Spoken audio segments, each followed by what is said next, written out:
Service, the county government, the Ministry of Health and the affected families is present today for the autopsies of the 19 remains retrieved from the ill-fated hillside dormitory. Led by the DCI and the Chief Government Pathologist Johansen Odwar, the team aims to determine the cause of death following last Thursday's tragic fire that destroyed the dormitory. And now we cross over live to our reporter Mariam Jahid. Good afternoon, Mariam. I know you've been camping there since Friday. Perhaps maybe you can give us insights into these activities, and has the autopsy already started? Thank you, Bentura Kwamboka, but allow me to switch to Swahili. What is happening here today around the Naromoru Hospital, mpenzi mtazamaji, niko nje ya lango ya hospitali ya daraja 4 ya Naromoru, ambapo shughuli nzima upasuaji ya maiti ya watoto 19 ambao walikuwa wamehifadhiwa hapa tangu siku ya Jumamosi ilikuwa inapaswa kuanza dakika chache kutoka sasa, lakini vile ninaarifiwa na wale ambao nimezungumza nao, ikiwa ni afisa mkuu katika ile kemia ya serikali, ameniambia kuwa huenda upasuaji basi ukahairishwa hadi kesho kutokana na hali ya miili ambayo anasema itakuwa vigumu basi kuanzisha upasuaji huu, ikiwa ni upasuaji ambao ni wa kiforensiki. Utakuwa unasaidia tu kujua chanzo na pamoja na namna walivyokufa watoto hao katika ile moto ambao uliteketeza bweni ya shule ya Hillside Endarasha Academy ambayo katika kaunti ya Nyeri. Nikiwa hapa nje ya makafani haya na Naromoru, hapo ndani basi kile ambacho kinaendelea hivi sasa ni kuwa wazazi waathiriwa watoto hao tayari wameshafika, na vile vile kuna timu tofauti ambazo zimefika zili kusaidia katika mchakato mzima wa kupasua miili ya watoto hao 19, ikiwemo shirika la Msalaba Mwekundu pamoja na shirika la Kembri, na vile vile mpenzi mtazamaji, Johansen Odwar ambaye ni mpasuaji mkuu wa serikali wa maiti pia tayari ameshawasili ili kuhakikisha kuwa mambo yote yako shwari kabisa. Na vile vile Martin Nyuguto ambaye pia ni afisa mkuu wa upelelezi amehudhuria kikao hiki ambacho pia atakuwa anazungumza na wakaazi pamoja na wazazi ambao wameathiriwa ili waelezee ni kwa nini basi upasuaji wa maiti hautafanyika siku ya leo, utafanyika hapo kesho. Kwa hivyo itakuwa ni hali ya kungoja tusubiri tu kupata taarifa kamili ni kitu gani ambacho kinaendelea hivi sasa, manake pia kuna washauri ambao pia wamekita kambi pale wajaribu kuzungumza na wazazi ambao kidogo wanaonekana wakiwa na huzuni, bado wanaonekana wako na ile tanzia baada ya kupoteza watoto wao, wengine wakisema haujulikani waliko. Lakini haya yanajiri mpenzi mtazamaji, kumbuka kwamba siku nyingine hapo awali tuliona wazazi waathiriwa walifika katika hospitali hii na kutoa sampuli zao za DNA au msipojeni ili kuhakikisha kuwa zinasaidia katika ile kulinganisha DNA za watoto na DNA zao ili kutambua miili ambayo imechomeka kupita kiasi.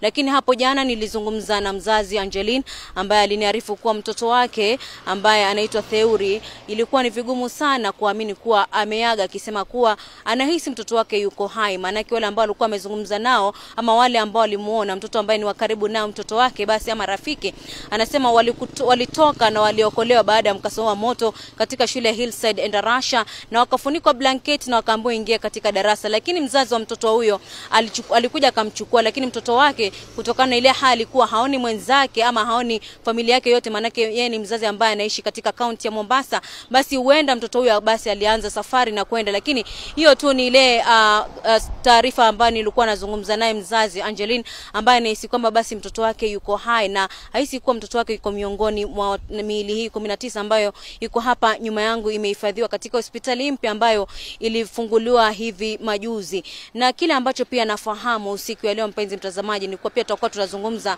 na Wizara ya Afya tuelezeni kitu gani ambacho kinaendelea. Haya yanajiri baada ya uchunguzi ambao unaendelea katika shule ya Hillside Endarasha, ambapo tuliona mmiliki wa shule hiyo David Kinywa wa Mbugu ambaye pia hapo jana alikuwa anaulizwa maswali kutokana na kitu gani ambacho huenda kilisababisha mkasa wa moto na kuwaua takriban watu 21. Na vile vile mpenzi mtazamaji, mmiliki huyu ambaye alikuwa anaonesha watu tofauti kuhusiana na hali yote mpenzi mtazamaji kile ambacho kinaendelea, basi tutakuwa tunajua je walizungumza nini na maafisa hao wa upelelezi pamoja na maafisa hao ambao watakuwa wanasaidia sana katika mchakato mzima wa kuchunguza kitu gani ambacho kilisababisha moto huo. Kumbuka kwamba basi shirika la Kenya Power basi lilijitenga na kutoa ile kusema kuwa sio shirika swala ambalo huenda likasababisha ile moto ambao uliteketeza bweni ya Hillside Endarasha Academy. Kwako Bentura Kwamboka, sina mengi lakini nitakuwa nakujuza ni kitu gani ambacho kinaendelea hivi sasa, lakini kile najua ni kuwa upasuaji wa maiti utafanyika leo, utafanyika hapo kesho. Well, thank you, Mjahid, for that update. And away from that, Kenya joined the global community in commemorating World Suicide Prevention Day on Tuesday. The event, marked by a procession through Nairobi's CBD, highlighted the urgent need for open conversation about mental health and early interventions to prevent suicide. Statistics from World Health Organization show that Kenya's suicide rate is a concerning 6.1 per 100,000 people, with men at a higher risk than women. Mental health conditions, including depression and anxiety, are a significant contributing factor, with 25% of patients and 40% of inpatients in Kenya healthcare facilities experiencing these issues. Organizations like Mindful Kenya are stepping up with innovation solutions in response to this crisis. Their AI-based app, Ajala, offers a safe, anonymous space for individuals struggling with suicide thoughts to seek help without fear of stigmatization. That are lost. Those are WHO statistics, and is that we are still in a space where deaths by suicide are recorded as a criminal offense. All right, so we are trying to change that narrative as practitioners, and we are saying let's not use the word committed suicide, because we don't say committed diabetes or committed cancer. We say that person died from cancer. So once we change that narrative and say this person died from suicide, then we are looking at it as a symptom of a disease. What we have done in terms of trying to create awareness is talking about it. At Mindful Kenya, we have various programs which we focus on to give that kind of information. For example, we have what we call Mindful for Schools, where we focus on school-going young adults, especially the ones who are in high school, because of the transition that takes place during that time. This is something that I continuously need to address or deal with. Just today, I was sharing with one of the therapists, even today, I have suicidal ideas or inundations in my mind, triggered from a Suicide Prevention Day. So it is something that is very real. It's live, like we are live now. And there is no time I can sit back and say, I'm good now. Education matters now. Learning in all 35 public universities will grind to a halt come Wednesday 18th of next week if the government fails to effect their demands. Their grievances include delayed salaries, failure to pay their full salary, failure to remit third-party deductions, lack of allowances, and failure to implement their 2021-2025 CBA. The government has engaged in selective justice and awarded a section of workers pay rise and ignoring university employees.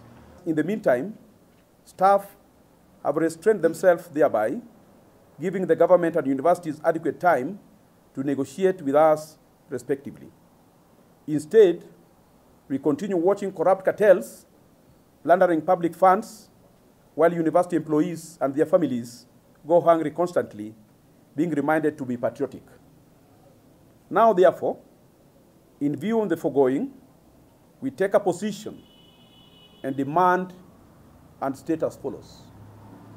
1, that the 30,000 university employees in public universities and constituent colleges shall withdraw their labor on 18th of September 2024, until their demands are met.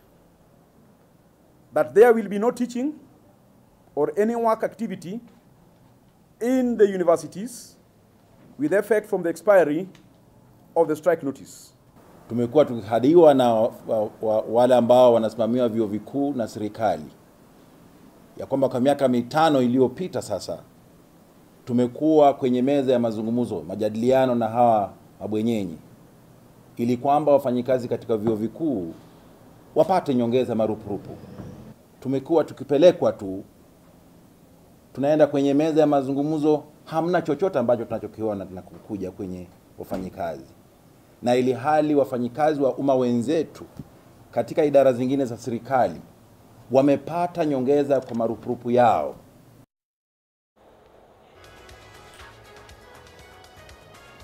Well, with that, we've come to the close of a K24 Newscut. Many thanks for keeping me company. My name is Bentura Komboka, and our sign language interpreter has been Walter Asewe. Do have yourself a good afternoon. Bye-bye for now.